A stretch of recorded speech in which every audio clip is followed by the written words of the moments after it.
ખેડૂતોના મહેનત ઉપર ભરોસો છે અને એની અંદર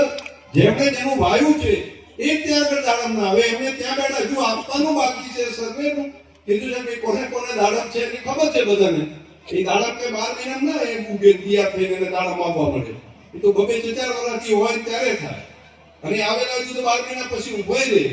પણ એના ત્યાં આગળ અમને હજુ એવું દેખાય છે ત્યાં જઈને અધિકારીઓને જઈને પેલું આપવા માટે કરે છે મેં કીધું કઈ સારું થાય તો કરો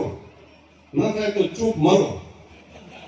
તમે કોઈને આપી ન આપો તો કઈ વાંધો નહીં પણ કોકને બગાડવા માટેનું મારા ખેડૂતોની સામે પડવાનું ન કરશો નહીંતર ન બોલવું પડે તો ક્યારેક ક્યારેક પણ મારે જવાબ આપવો પડશે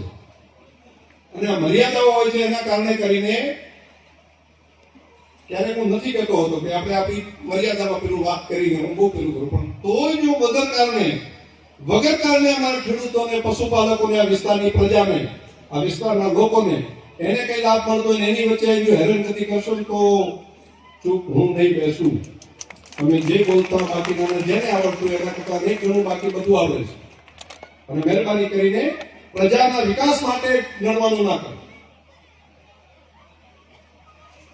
સારું ન થાય કઈ વાંધો નહીં હવારથી હાથ સુધી શેના માટે દોડે તો અહીંયા કાર્યકર્તાઓ આગેવાનો બધા પૂરની અંદર આવ્યા ત્યારે અમારા વિસ્તારના પ્રજાજનો બાકી બધા શેના માટે મદદ કરતા હતા કોઈ ફસાયેલો માણસ હોય તેને કાઢવા માટે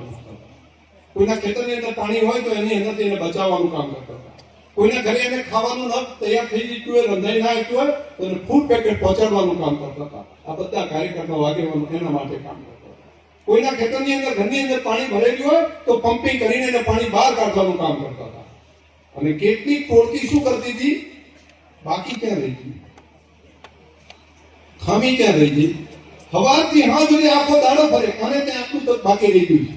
તો એને ચેક કરવા જવાનું અને આખો દાડો સવારથી હાથ સુધી ફરીને અહીંયા બધા લોકો મહેનત પતામણ કરતા હોય અને ટોળકી ત્યાં જઈને એમ કે જો આ હજુ બાકી રહી ગયું છે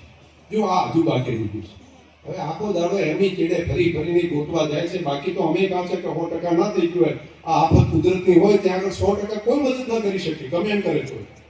પરંતુ બધા આફત આવ્યો ત્યારે બધા પડકે ઉભા રહીને એને ટેકો કરીએ તો ટેકો કરવાની જગ્યાએ જઈને શું કરી ગોતે ત્યાં બાકી રહી ગયું પછી એના વિડીયો બનાવે મહેરબાની કરો ઉપયોગી થો પણ કોકને વાકે નડવાનું મત કરો તો આવા લોકોને પણ આપણે ઓળખવા પડે કે આફતમાં કોણ મદદ કરતું હતું અને કોણ ખાંચા કાઢતું હતું તો આપણે ખાંચા કાઢવા વાળા માણસો કરતા આપણે ઉપયોગી જે લોકો થતા હોય એને જ આપણે ધ્યાન રાખીને આગળ વધવું પડે હવે મગફળીની ખરીદીનું કામ છે